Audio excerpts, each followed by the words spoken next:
Dando continuidade à exposição nesse capítulo, iniciada no último dia do Senhor pela manhã, culto matutino, onde preguei do versículo 1 ao versículo 10. Hoje, meus irmãos, nós ouviremos a pregação da palavra do Senhor nosso Deus, do versículo 11 até o final do capítulo, versículo 35. Veremos a segunda parte agora desse capítulo. Êxodo, capítulo 32, do versículo 11 ao versículo 35.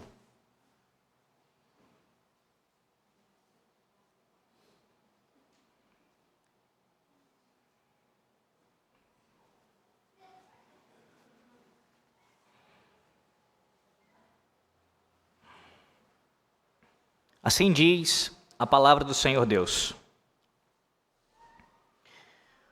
Porém, Moisés suplicou ao Senhor seu Deus e disse: Por que se acende, Senhor, a tua ira contra o teu povo que tiraste da terra do Egito com grande fortaleza e poderosa mão? Porque hão de dizer os egípcios, com maus intentos os tirou, para matá-los os montes e para consumi-los a face da terra. Torna-te do furor da tua ira e arrepende-te deste mal contra o teu povo. Lembra-te de Abraão, de Isaque e de Israel, teus servos, aos quais, por ti mesmo, tens jurado e lhes disseste: multiplicarei a vossa descendência como as estrelas do céu, e toda esta terra de que tenho falado, dá-la-ei à vossa descendência, para que a possuam por herança eternamente. Então se arrependeu o Senhor do mal que dissera havia de fazer ao povo. E voltando-se desceu Moisés do monte com as duas tábuas do testemunho nas mãos, tábuas escritas de ambos os lados, de um e de outro lado estavam escritas. As tábuas eram obra de Deus. Também a escritura era a mesma escritura de Deus, esculpida nas tábuas. Ouvindo Josué a voz do povo que gritava, disse a Moisés: Há alarido de guerra no arraial. Respondeu-lhe Moisés: Não é alarido dos vencedores, nem alarido dos vencidos, mas alarido dos que cantam é o que ouço. Logo que se aproximou do arraial, viu ele o bezerro e as danças. Então, acendendo-se-lhe a ira, arrojou das mãos as tábuas e quebrou-as ao pé do monte. E pegando no bezerro que tinham feito, queimou-o e reduziu a pó, que espalhou sobre a água e deu de beber aos filhos de Israel. Depois perguntou Moisés a Arão: Que te fez este povo que trouxeste sobre ele tamanho pecado? Respondeu-lhe Arão: Não se acenda a ira do meu senhor. Tu sabes que o povo é propenso para o mal. Pois me disseram: Faze-nos deuses que vão adiante de nós. Pois quanto a este Moisés, o homem que nos tirou da terra do Egito, não sabemos o que lhe terá acontecido. Então eu lhe disse: Quem tem ouro, tire-o. Deram-o, e eu lancei no fogo, e saiu este bezerro.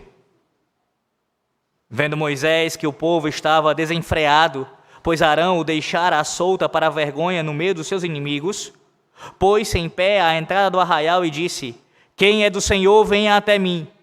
Então se juntaram a ele todos os filhos de Levi, aos quais disse: Assim diz o Senhor, o Deus de Israel: Cada um cinja a espada sobre o lado, passai e tornai a passar pelo arraial de porta em porta, e mate cada um a seu irmão, cada um a seu amigo e cada um a seu vizinho. E fizeram os filhos de Levi segundo a palavra de Moisés, e caíram do povo naquele dia uns 3.000 homens.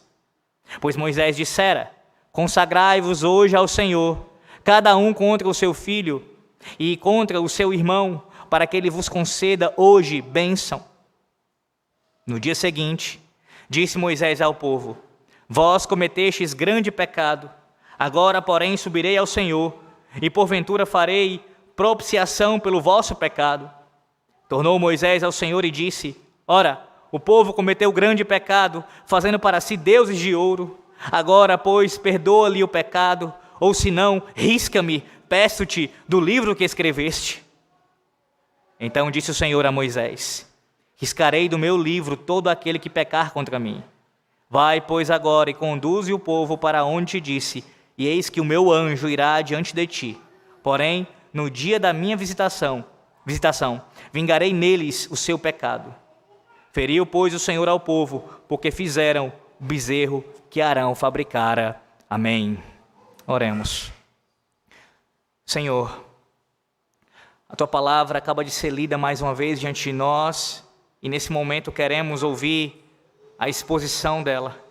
Queremos, ó Deus, que o Teu Santo Espírito venha a nos edificar, a nos consolar e a nos exortar. Abençoa, ó Deus, a pregação da Tua palavra. Que a explicação, a leitura, a explicação e a aplicação seja com fidelidade ao que o Senhor mesmo revelou. Que o Teu povo, o povo do pacto, venha a dar toda a glória ao Senhor e somente ao Senhor. Destruindo nessa manhã, o Senhor venha destruir nessa manhã qualquer bezerro de ouro que porventura ainda seja cultuado em nosso meio. Assim oramos, ó Deus, em o nome do Senhor Jesus Cristo. Amém. Mediador, aquele que serve de intermediário, de elo, é o cargo determinado indivíduo que executa ali essa posição, essa função de intermediário entre duas partes distintas, que normalmente se opõem. O mediador, ele tem o papel de intervir na comunicação entre as partes conflitantes, com o objetivo de chegar a um acordo ou conciliação. Basicamente, algumas das definições aqui para a palavra mediador. E provavelmente você já precisou de um mediador ou até mesmo exerceu esse papel. Talvez num contexto de negócios, onde para fechar um contrato, para fazer ali uma negociação, foi necessário a intervenção, a mediação de uma outra pessoa para contribuir no fechamento daquele negócio. Ou então, talvez você tenha passado pela seguinte situação, num contexto familiar, onde para haver uma reconciliação entre você e uma outra pessoa, foi necessário que um intermediador estivesse presente e contribuísse para agora a reconciliação finalmente acontecer. Nós sabemos, ainda que basicamente, pelo menos podemos afirmar assim, o que é a função de um mediador e o que ele faz, e até mesmo conhecemos isso de alguma maneira experimental. Você pode até afirmar, mas eu nunca precisei de um mediador nesse sentido, nem mesmo em questões de negócios, nem mesmo em problemas familiares. Nunca precisei.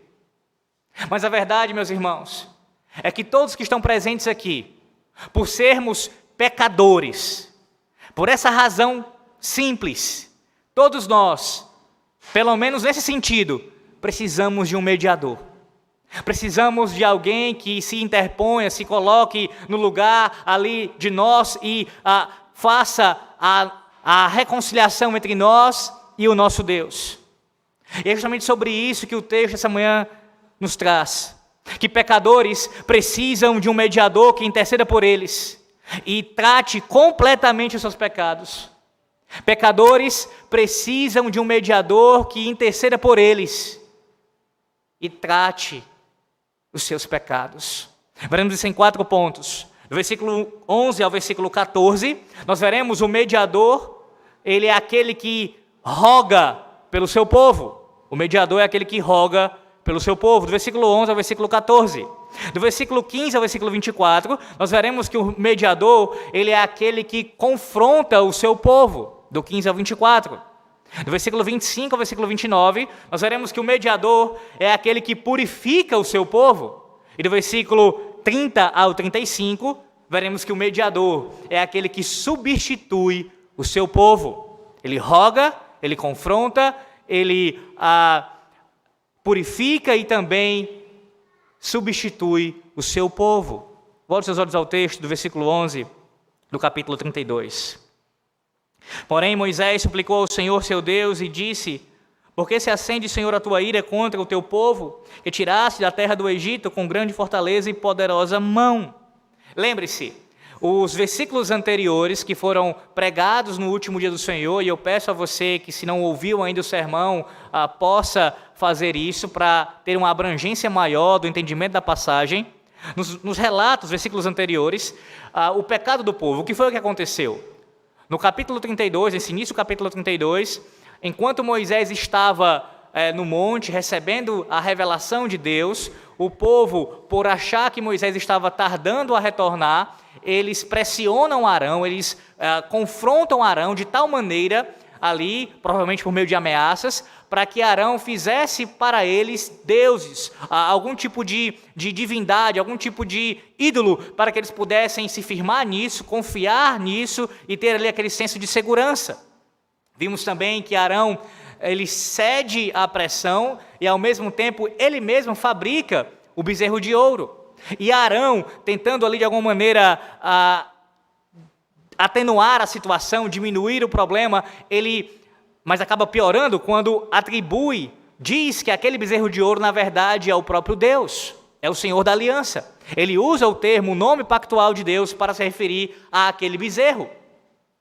Até que quando aquilo acontece, o Senhor comunica a Moisés toda aquela situação que estava acontecendo no meio do arraial. O povo havia constituído um Deus para si, segundo a sua própria imagem, de acordo com a cultura do Egito, e estava prestando culto àquele falso Deus.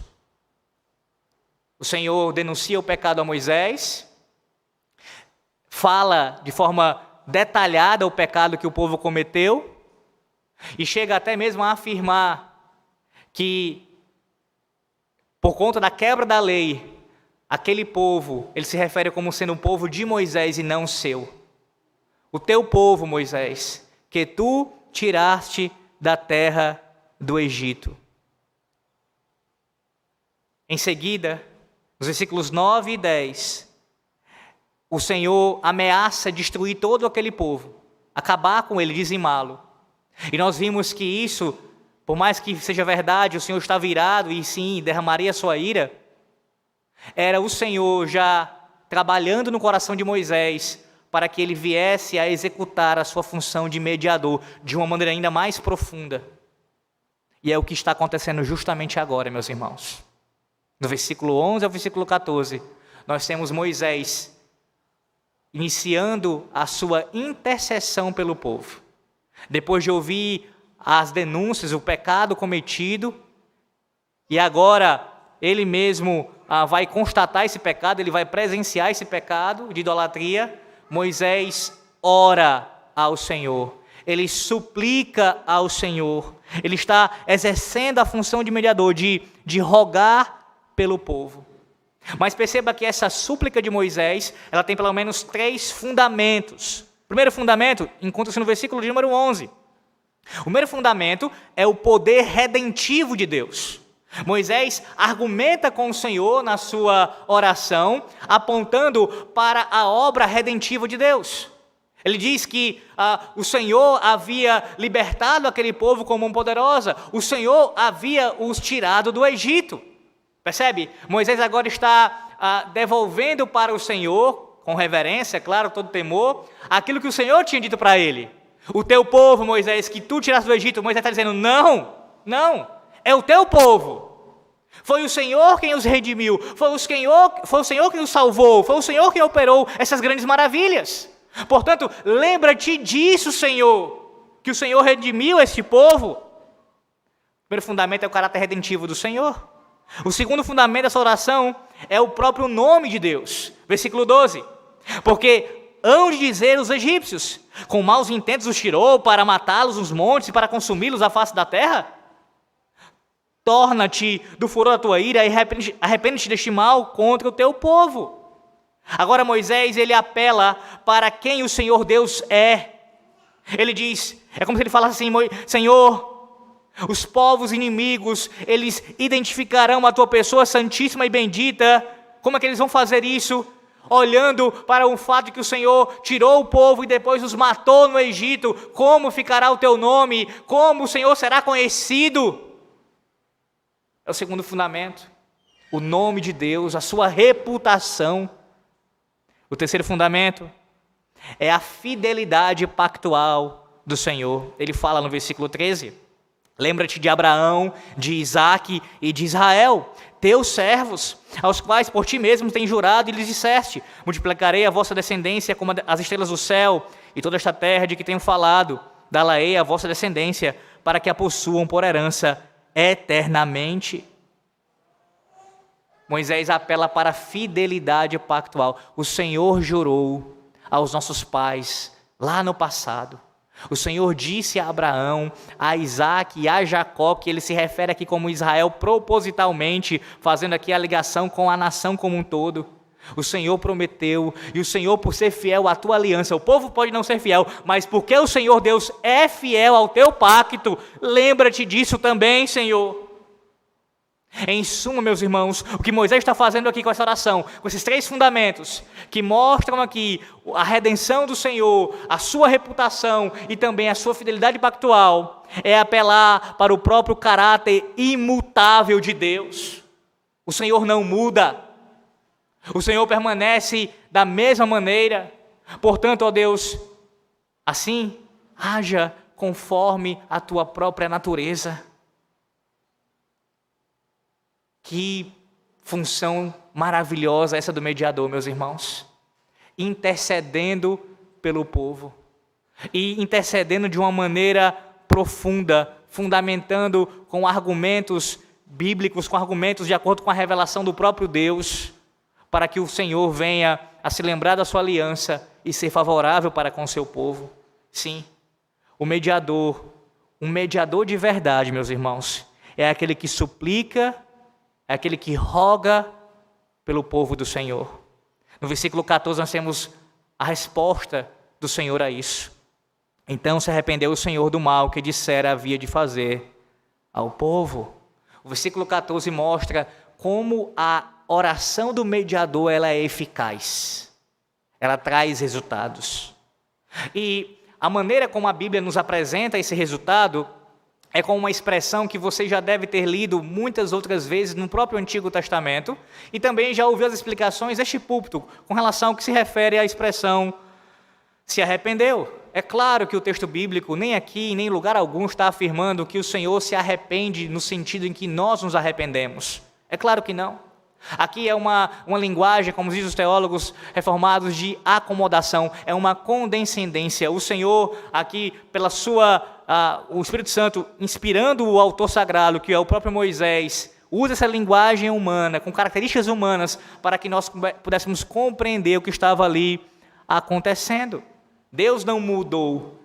O que aconteceu foi que o mediador intercedeu. E uma vez que ele intercedeu, o Senhor age de acordo com a sua natureza, que é imutável, que além de se irar contra o pecado, também exerce misericórdia para com aqueles que se arrependem, para com aqueles que, nesse caso aqui, não tinham se arrependido, mas o mediador tinha intercedido por eles. Além disso, eu quero que você se atente para esse fato já citado. Veja como a oração do mediador ela é eficaz, como ela traz resultados, como ela age perfeitamente de acordo com a vontade de Deus. Ele orou usando esses argumentos que estão de acordo com a sua revelação, com a revelação bendita do Senhor, e a resposta, o resultado é inevitável. O Senhor responde favoravelmente ao mediador.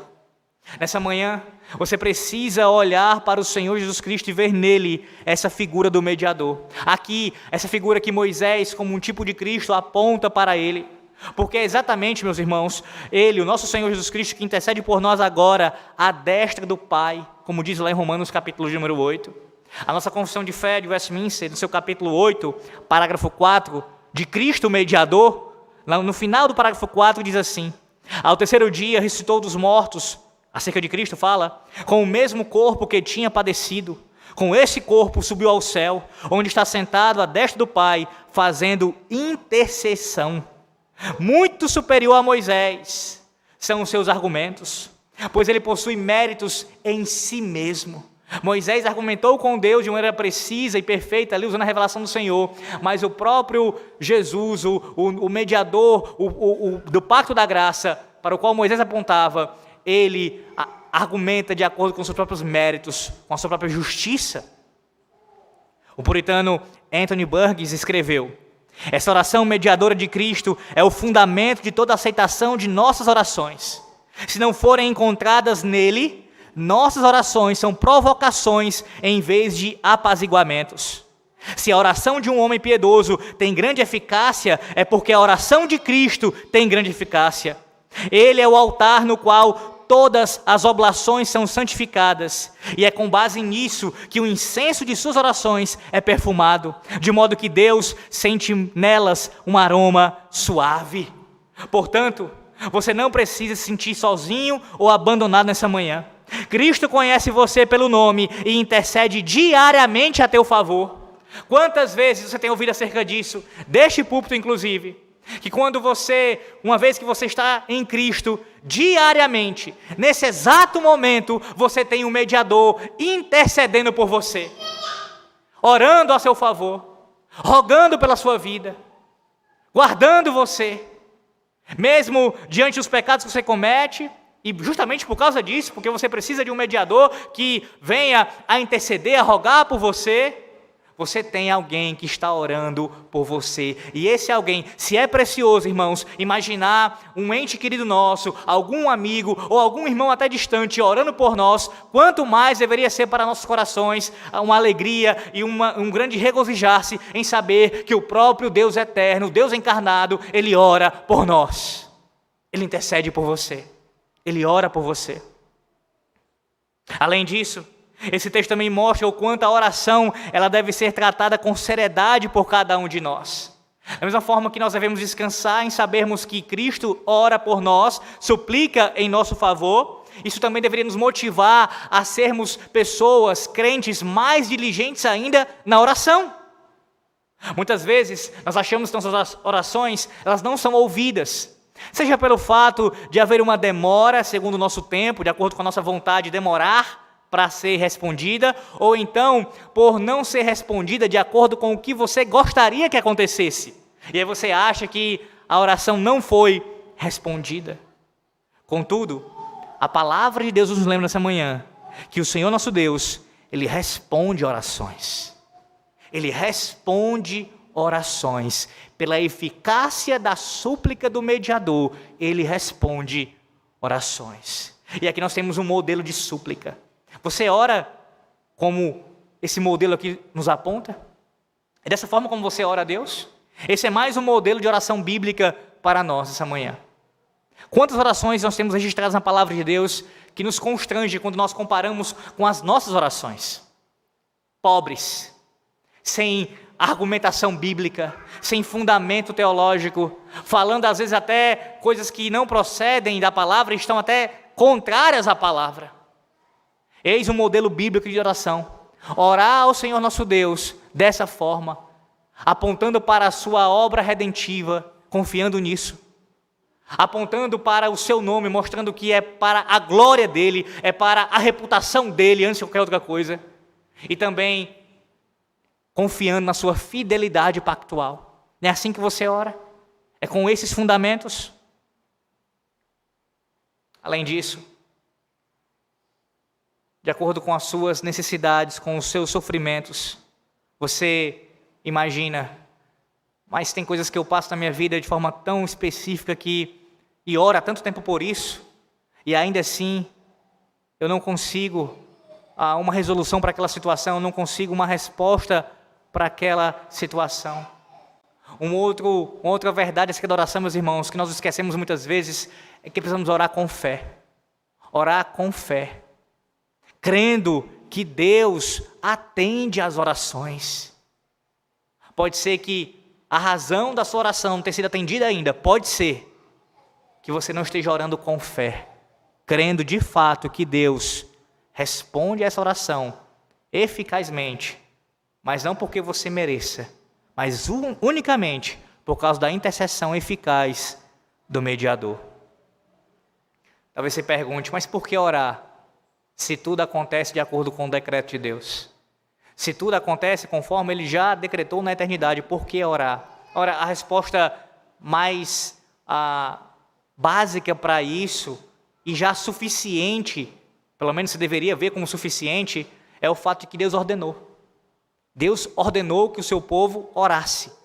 E se Deus ordenou que nós orássemos, então não temos o que argumentar, não temos o que questionar quanto a isso. Isso é claro na palavra de Deus, no Antigo e Novo Testamento. Ele ordenou, então, assim procedamos. Mas uma outra razão também é que aprove ao Senhor Deus executar os seus decretos, muitas vezes respondendo às orações do seu povo. Deus decretou tudo quanto acontece, é verdade, mas lembre-se que para que o decreto se cumpra no tempo, na história, e isso providencialmente Deus conduzindo todas as coisas de maneira sábia, santa, perfeita, Ele faz muitas vezes esse decreto ser cumprido respondendo às orações do seu povo. Portanto, é um grande privilégio para nós como povo da aliança orarmos ao nosso Deus, sendo participantes nesse agir do Senhor nesse tempo. Você tem orado a Deus dessa forma? Como anda a sua vida de oração? Como anda? Graças a Deus pelo Redentor. Graças a Deus pelo nosso mediador. Porque se dependesse de nossas orações para nós alcançarmos o favor do Senhor, com certeza nenhum de nós estaria habilitado para isso. Quantas vezes falhamos diariamente em nossa vida de oração? Mas o nosso mediador não falha. Você pode passar até um dia sem orar, não deveria, jamais. Você pode até passar alguns dias sem orar. É um absurdo isso acontecer. Mas o teu mediador, se você está nele, o teu mediador não para de orar por você. Ele roga por você, ele suplica por você todos os dias. Mas o mediador, ele não é apenas aquele que roga pelo seu povo, ele também é aquele que confronta o seu povo. A partir do versículo 15, veja, versículos 15 e 16. E voltando-se, desceu Moisés do monte com as 2 tábuas do testemunho nas mãos, tábuas escritas de ambos os lados, de um e de outro lado estavam escritas. As tábuas eram obra de Deus. Também a escritura era a mesma escritura de Deus, esculpida nas tábuas. Aqui Moisés vai começar a confrontar o povo da aliança. Mas antes disso, a palavra do Senhor nos dá aqui uma descrição das tábuas da lei. E eu quero que você perceba pelo menos 3 características dessas tábuas. A primeira é que elas eram escritas em ambos os lados. Ambos os lados estavam escritos ali com a lei do Senhor Deus. Isto é, nada mais poderia ser escrito. Os tratos do pacto do Senhor, eles são imutáveis. Ninguém poderia alterá-los. Ninguém poderia acrescentar. Ninguém poderia retirar. A palavra de Deus é suficiente. Aquilo que ele entrega como revelação ao seu povo é suficiente para o seu povo. Em segundo lugar, eram de pedra. De pedra. Nós sabemos, meus irmãos, que nos tempos antigos, uma maneira de determinar o valor de um contrato era o material para o qual ele era usado. Portanto, uma vez que o Senhor utiliza aqui pedras, tábuas de pedras, para registrar a sua lei, isso aponta para o quão importante era este contrato, o quão importante, o quão valiosa era aquela aliança ali demonstrada por meio daquelas pedras. E terceiro, subindo o valor num nível infinito agora, elas foram esculpidas pelo próprio Deus. O próprio Deus havia escrito naquelas tábuas. Você é alguém que gosta de ler bons livros e às vezes procura por um livro e acha raro de encontrar, e quando encontra, então é uma grande alegria por ter encontrado aquele livro tão raro que você gostaria de ler, de tê-lo em mãos. Imagine isso.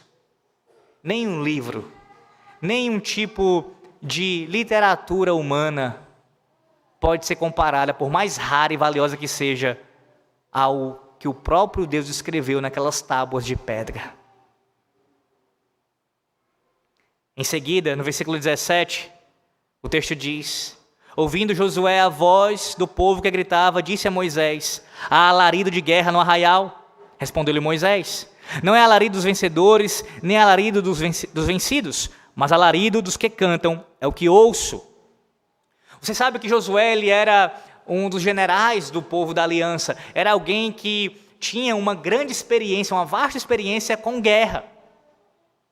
Então, Josué, quando escuta aquele barulho, aqueles gritos, ele tem a impressão, um homem experiente, um homem que era versado em guerra, que estava acontecendo uma guerra lá entre o povo.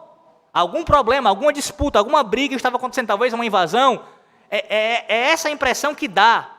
Então você percebe, o que está acontecendo aqui é um culto, uma gritaria, uma balbúrdia tão grande que quem está de fora, no caso Josué, tem a impressão que está acontecendo uma guerra. Mas Moisés, ele responde a Josué, e no texto original, meus irmãos, aqui, é numa linguagem poética que Moisés responde a Josué. Tanto na forma escrita do texto hebraico, como também na sonoridade, é belíssimo. Ele responde de maneira poética a Josué, dizendo que não é canto de quem está vencendo, de vencedores, não é canto de perdedores, mas eu escuto um tipo de canto. Mas não é canto relacionado à guerra, seja de vitória ou de derrota, mas é um canto. Ou seja, um canto relacionado a culto.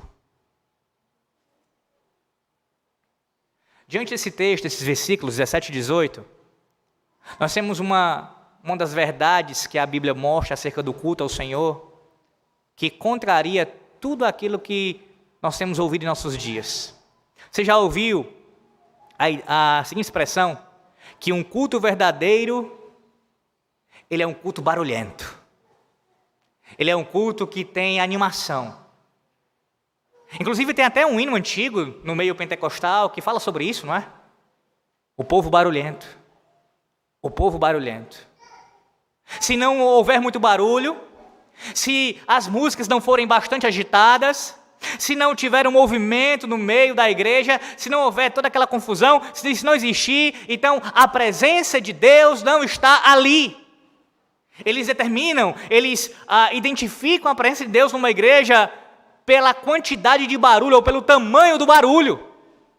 Se você já passou pelo movimento pentecostal ou de alguma maneira teve algum contato com eles, você sabe que é assim, via de regra. Via de regra. E lamentavelmente isso entrou até mesmo no arraial reformado, ou supostamente reformado, onde as igrejas, para serem reconhecidas como avivadas, como obedecendo fielmente a palavra de Deus, os cultos têm que ter essa característica. Mas veja, que o barulho, a balbúrdia, a confusão, toda a gritaria, não se tratava de um culto ao Senhor, mas um falso culto. Na verdade, todo aquele barulho era a expressão de um culto idólatra. O único barulho que nós podemos ouvir, nós devemos ouvir no meio do povo da aliança, no culto ao Senhor, além, é claro, de quando nós escutamos os cânticos do Senhor, os cânticos de Sião sendo cantados de maneira alta, são os filhos da aliança que fazem esse barulho que para nós deve agradar aos nossos ouvidos, por sabermos que Deus, por sua fidelidade pactual, está conduzindo a sua igreja de geração em geração. Temos os filhos da aliança presentes no culto, fazendo esse barulho. Tirando isso, irmãos, o resto é bagunça. É bagunça. Onde há o Espírito de Deus, diz o pentecostal, aí há liberdade. Interpretando falsamente, erroneamente o texto de 1 Coríntios, de 2 Coríntios. Sim, há liberdade, mas não é nesse sentido de fazer confusão. Porque onde há o Espírito de Deus, há ordem. A ordem. No versículo 19, prossegue dizendo: logo que se aproximou do arraial, viu ele o bezerro e as danças. Então, acendendo-se-lhe a ira, arrojou das mãos as tábuas e quebrou-as ao pé do monte. Na leitura desse texto, você pode achar assim, mas Moisés, ele exagerou aqui. Como é que ele pega as tábuas que são descritas daquela forma, tábuas valiosíssimas, escritas pelo próprio Deus, e ele quebra as tábuas? Como é que ele faz isso? Isso não foi um exagero, Alex? Não parece isso, que ele se precipitou em agir daquela forma? E observe que ele fez isso ao pé do monte. Ao pé do monte, elas foram quebradas, exatamente onde o altar do holocausto ficava para o culto público acontecer. Por que Moisés quebrou as tábuas, meus irmãos? Aqui é uma demonstração vívida do que o povo havia feito. O povo havia quebrado o pacto. O povo havia quebrado a lei de Deus. Moisés está demonstrando visivelmente o que o povo tinha feito factualmente. Eles quebraram a aliança. Então Moisés, ele demonstra isso através daquela atitude de quebrar a lei do Senhor, de quebrar aquelas pedras, aquelas tábuas. Era grave, irmãos, o pecado. Era gravíssimo. Era gravíssimo. E isso é simbolizado por essa atitude de Moisés. No versículo 20, o texto prossegue dizendo: e pegando o bezerro que tinham feito, queimou e reduziu a pó, que espalhou sobre a água e deu de beber aos filhos de Israel. Moisés começou a tratar o pecado aqui. Ele se indignou com o pecado, quebrando as tábuas, mostrando a indignação do próprio Yahvé contra o seu povo, e agora começa a tratar o pecado de uma maneira mais específica. Ele mostrou o quanto aquele pecado ele estava ofendendo ao caráter santo de Deus. Aqueles que ele tinha tirado do Egito, ou melhor dizendo, aquele falso ídolo, falso Deus, que eles tributaram, a retirada deles do Egito, agora tinha se tornado pó. E não apenas isso, Moisés deu ordem que esse pó fosse espalhado na água. Alguns comentaristas dizem que as cinzas foram jogadas nas fontes de Meribá, e aí aquele pó do ídolo sendo jogado na água, eles iriam ingerir, beber aquela água com aquele pó. O mediador está confrontando o pecado do povo. Então você se pergunte, mas por que ingerir? Por que que eles tiveram que ingerir aquele pó, aquela água com aquele pó do ídolo? Os israelitas, meus irmãos, eles foram obrigados a beber aquela água como um sinal de que eles tinham responsabilidade sobre aquele pecado.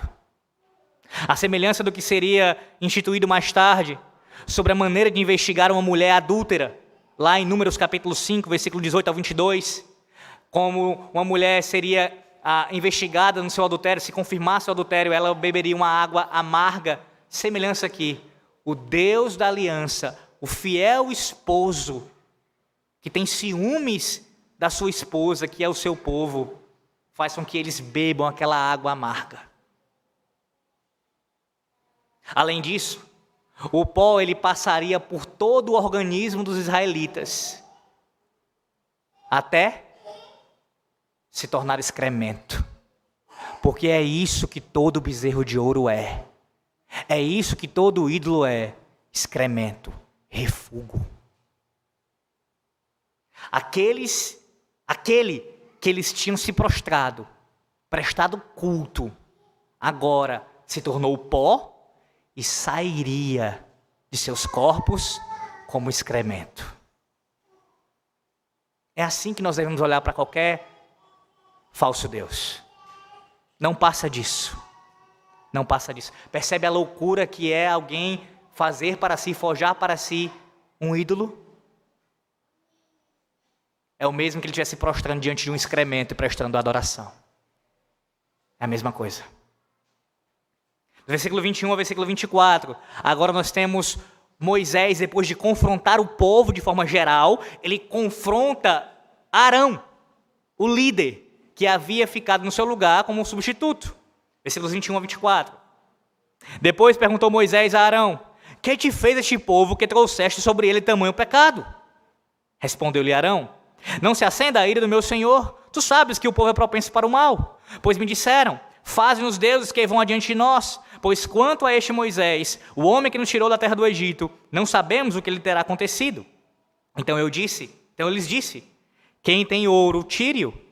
Deram-mo, e eu o lancei no fogo, e saiu este bezerro.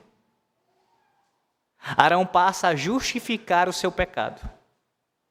E a forma de Arão justificar o pecado é da maneira mais patética possível.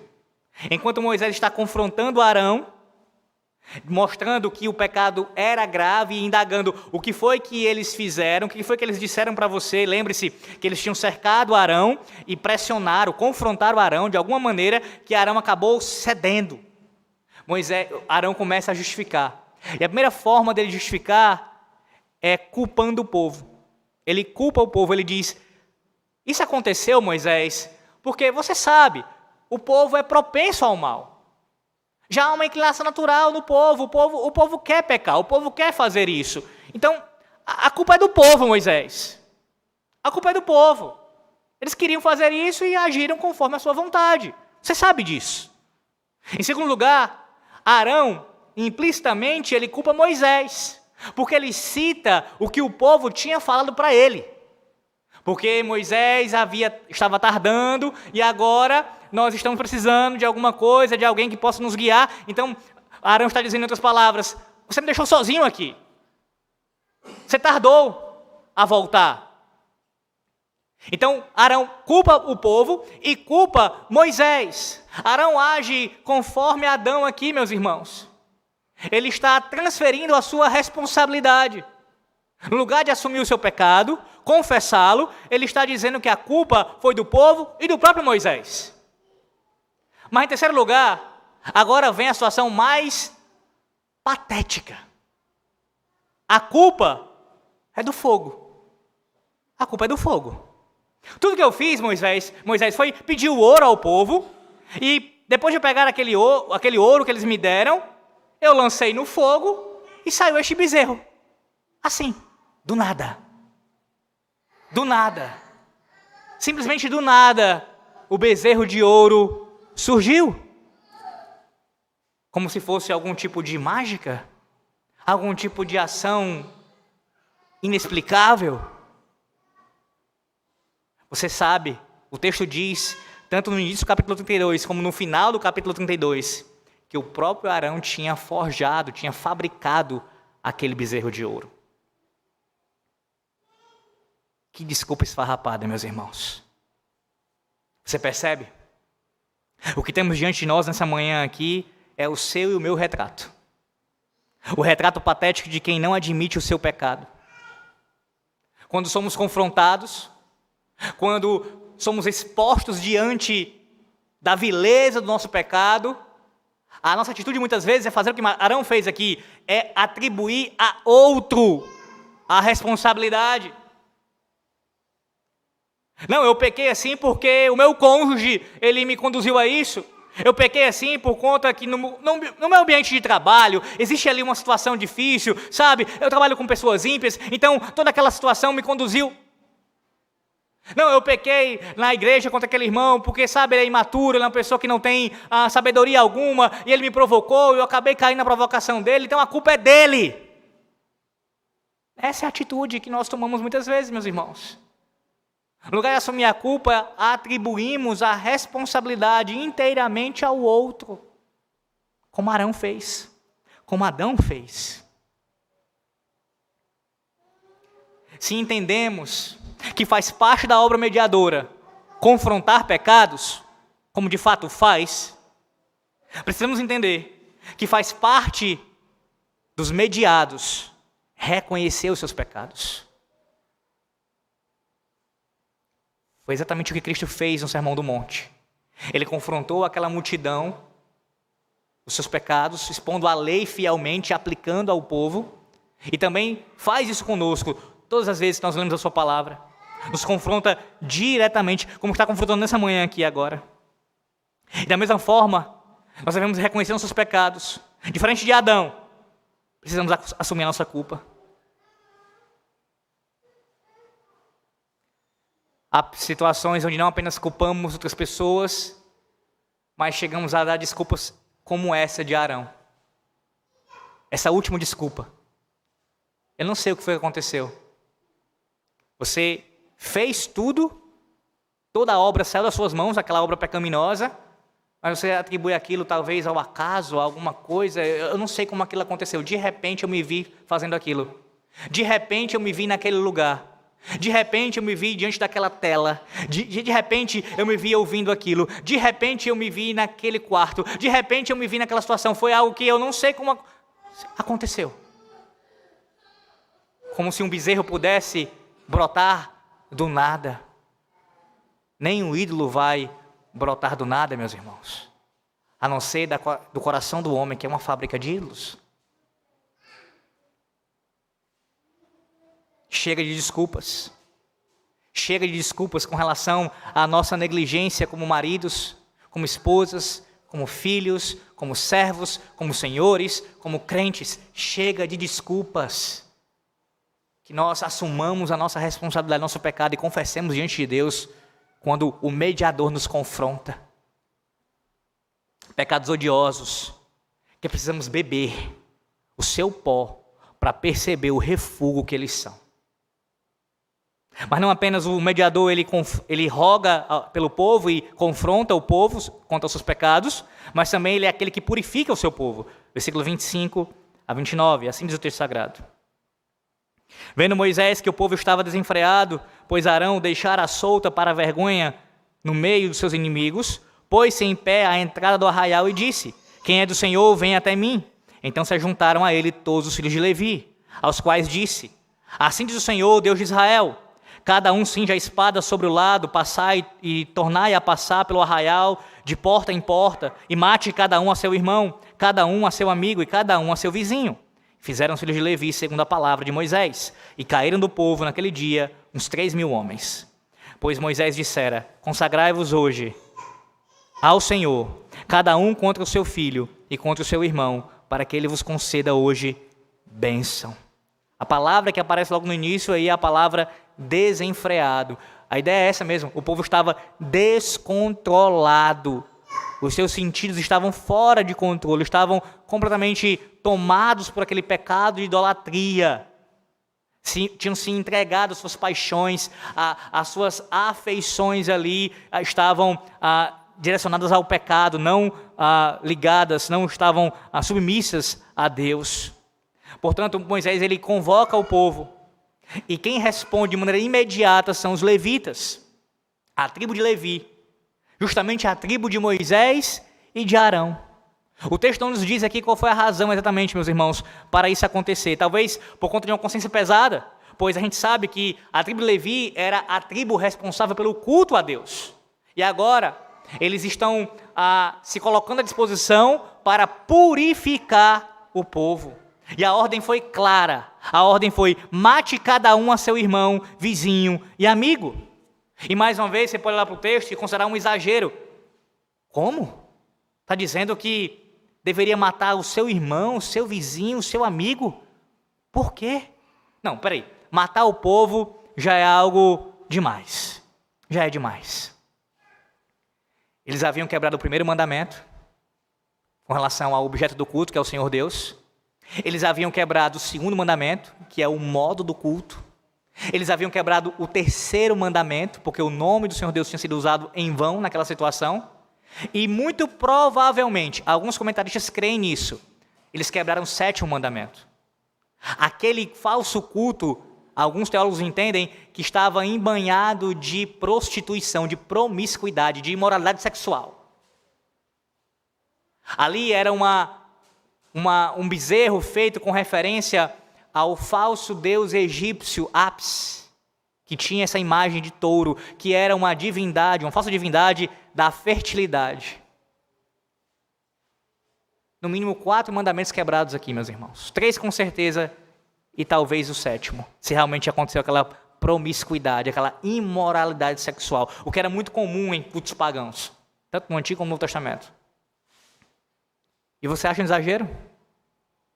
A morte vir sobre eles? Você acha um exagero? Mas perceba que essas palavras não são de Moisés. Não foi Moisés que ele entendeu assim e quis fazer assim, não. O texto diz, versículo 27, assim diz o Senhor. Isso ocorre por causa da santidade de Deus. O pecado precisa ser extirpado. Extirpado. E Deus, por ser santo, não pode habitar com o pecado, não pode admitir o pecado no meio do seu povo, irmãos. Ele tem que purificar o seu povo. E para isso, muitas vezes, acontece até mesmo situações como essa, de morte, de grave juízo no meio do arraial. Mas uma análise mais cuidadosa do versículo 27, alguns também comentaristas vão entender que o que aconteceu, na verdade, analisando o versículo 27 com mais calma, foi não um ataque imediato, não foi que de repente houve uma matança bem rápida, não.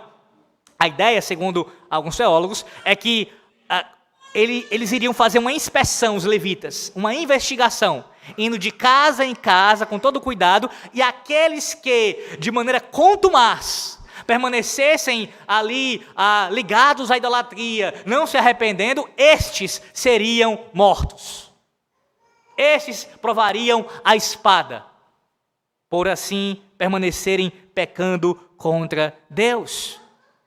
E você observa o texto, vê que de uma multidão tão grande que havia em Israel, apenas 3.000 pessoas foram mortas. Se você puder fazer a proporção, ter uma ideia disso, é uma quantidade muito insignificante em termos de números das pessoas que morreram ali, que experimentaram esse juízo, porque permaneceram contumazmente no pecado de idolatria.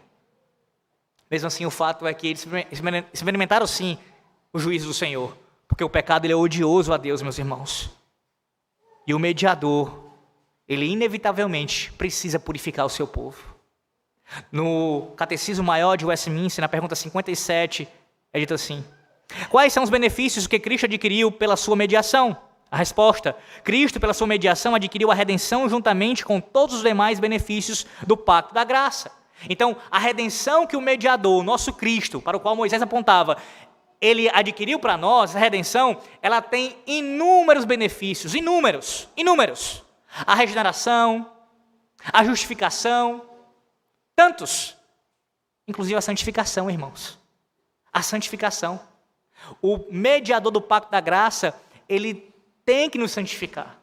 Esse é um dos benefícios da sua obra mediadora.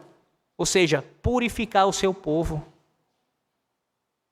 Por isso, precisamos levar a sério a mortificação do nosso pecado. Se já estamos em Cristo, nós devemos diariamente matarmos o pecado. Diariamente. Porque Cristo já nos santificou com a sua obra. Isso já aconteceu no tempo passado. Mas também acontece no tempo presente, irmãos. A santificação também é um processo que perdurará até a volta do Senhor Jesus Cristo. Até sermos santificados plenamente, perfeitamente. Tem sido essa a sua atitude? Uma vez que você pertence ao povo do pacto, uma vez que você tem como mediador Cristo Jesus, aquele que purifica o seu povo, você tem buscado diariamente essa purificação, essa santificação que há no sangue de Cristo? E não somente individualmente, mas também no sentido corporativo. A igreja do Senhor Jesus Cristo, governada por Ele, através dos seus presbíteros, ela tem o papel, eles têm o dever, a chave nas mãos, para também purificar a igreja. E isso ocorre, meus irmãos, especialmente na disciplina eclesiástica. A disciplina eclesiástica, ela é ali a forma de Deus purificar o seu povo na nova aliança. E os presbíteros têm que fazer isso quando assim for necessário. Inclusive, às vezes é necessário, por causa da contumácia, por causa da falta de arrependimento de um indivíduo no meio do arraial, ser aplicada a excomunhão. E quando a excomunhão acontece numa igreja, meus irmãos, a morte no arraial. A morte no arraial. Assim, a semelhança do que aconteceu aqui, aquelas pessoas experimentaram a morte fisicamente, espiritualmente é dado como morto aquele que é excomungado da igreja visível de Cristo. Perceba a seriedade que é a disciplina eclesiástica, chegando ao seu último grau, a excomunhão. Mas isso acontece, meus irmãos, porque o mediador, ele não apenas roga pelo seu povo, ele não apenas confronta o seu povo, mas ele tem que purificar o seu povo. E isso passa por tirar no meio do caminho aqueles que não fazem parte do seu povo e colocar para fora do arraial. Mas além disso, o mediador também é aquele que substitui o seu povo. Do versículo 30 ao versículo 35 diz assim: no dia seguinte, Disse Moisés ao povo: vós cometestes grande pecado. Agora, porém, subirei ao Senhor e porventura farei propiciação pelo vosso pecado.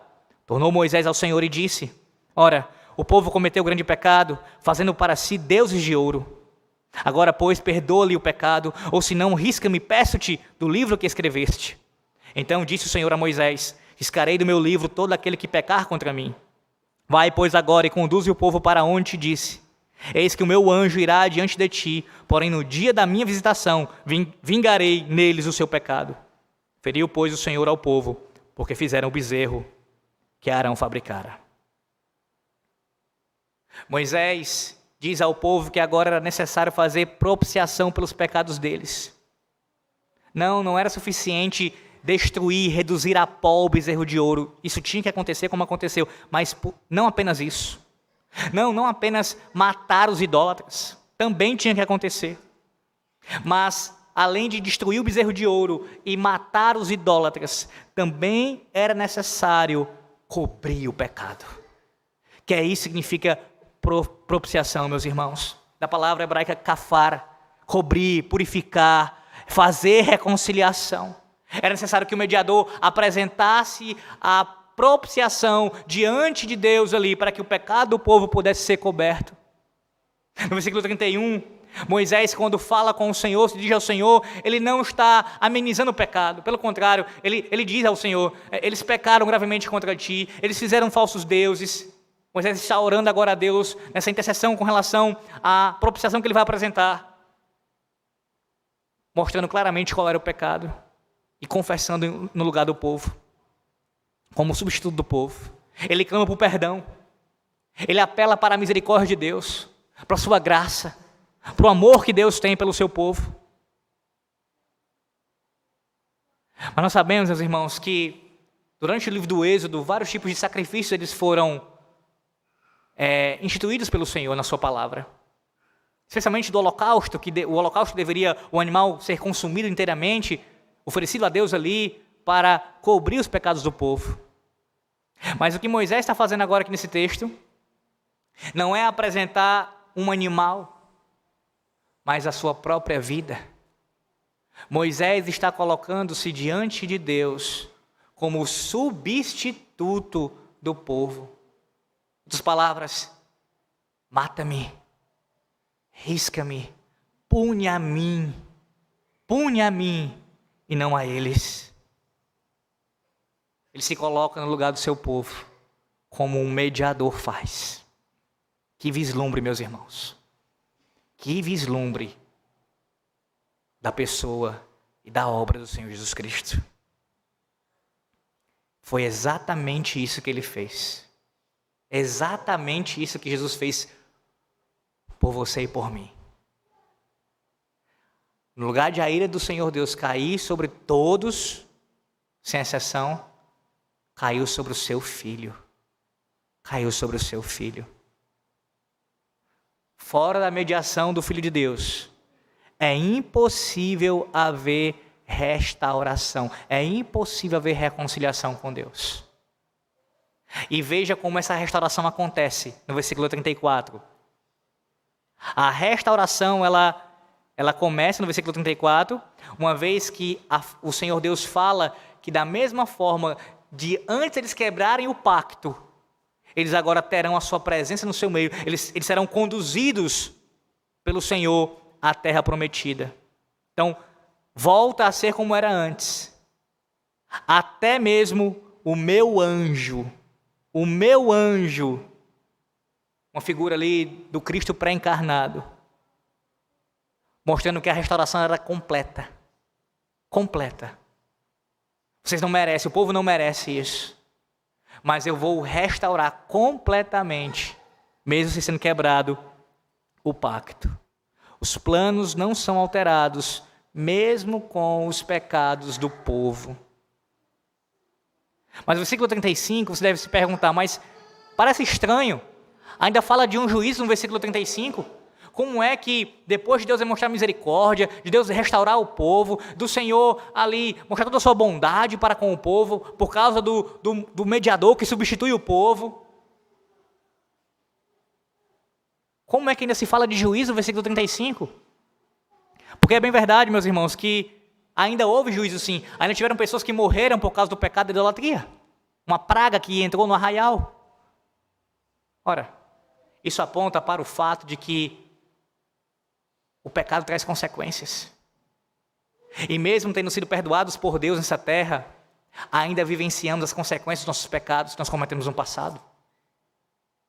Alguém que teve uma vida altamente imoral, promíscua, se arrepende ao Senhor, é convertido, não significa dizer que ele estará livre de ter pegado uma doença e viver com essa doença devido à sua vida promíscua. E assim é com relação a qualquer área. Os pecados que cometemos traz consequências, mesmo quando nós somos perdoados por Deus nessa terra. Concluindo, de fato, pecadores precisam de um mediador que interceda por eles e trate completamente os seus pecados. Contudo, à luz do que aprendemos deste texto, não basta ter um mediador, simplesmente dizer, eu tenho um mediador. Por quê? Porque os papistas possuem muitos mediadores, não apenas um, muitos mediadores. Afirmam que os santos acumularam méritos suficientes durante suas vidas para ajudarem a outros. Isso está no Catecismo da Igreja Católica. Os santos, eles têm méritos deles mesmos, que podem ajudar a outros que oram, que pedem a intercessão deles para as suas vidas. Por isso, os fiéis não só podem, como devem contar com essas intercessões baseadas nos méritos desses santos. Então, o ensino, meus irmãos, ataca diretamente a obra de Cristo. Ataca seu ofício sacerdotal. É uma corrupção do evangelho e da própria função do mediador.